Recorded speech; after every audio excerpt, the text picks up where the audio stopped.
लेकीची जात खूप पटकन मोठी होती अशी जुनी लोक म्हणायची. आज ना ती मन मला अगदी खऱ्या मनापासून पटायला लागलेली आहे. कारण ना आज होता माझ्या छोट्या लेकीचा बर्थडे आणि त्या बर्थडेच्या सेलिब्रेशनसाठी आम्ही इथं सगळे नटून थटून बसलेले आहोत. मात्र आहोंचे एक्सप्रेशन मात्र फार वेगळे आहेत. कारण जसजशा लेकी मोठ्या होत आहेत ना त्यांच्या भावना मात्र त्यांच्याबद्दलच्या फारच बदलत चाललेल्या आहेत. तुम्ही जर एका लेकीचे बाप आई वडील असाल ना तर तुम्ही त्या भावना आमच्या नक्कीच समजू शकाल. मग इथं आहोंनी छान असा तिच्या बर्थडे साठी येताना केक आणला होता. ती जेव्हा आमच्या सगळ्यांचे बर्थडे असतात ना त्यावेळेस वेगवेगळे खूप सरप्राइजेस प्लॅन करते. म्हणजे गिफ्ट्स लपवणं असो किंवा बरेच ग्रेटिंग 8 तासांनी बनवणं असं. तिच्या इतकं काय आम्हाला सुचवतही नाही आणि बनवताही येत नाही. पण म्हटलं चला जितकं जमतंय ना तितकं मात्र आपण तिच्यासाठी करायलाच हवं.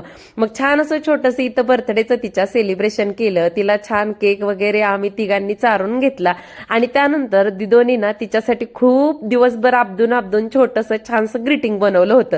आणि त्या ग्रीटिंग मधला ना एक फोटो तिचा लहानपणीचा खूप सुंदर आहे.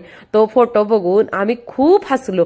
तुम्हाला तो फोटो दाखवतेच, परंतु त्या अगोदर या दोघींसाठी स्वामींकडे एक प्रार्थना केली. यांच्या आयुष्यात कोणताही प्रसंग असू द्या फक्त ठामपणे कायम त्या दोघींच्या पाठीशी तुम्ही त्या प्रसंगात कायम त्यांच्यासोबत राहा एवढं स्वामींकडे मागणं केलं. आणि हाच तो फोटो बघा.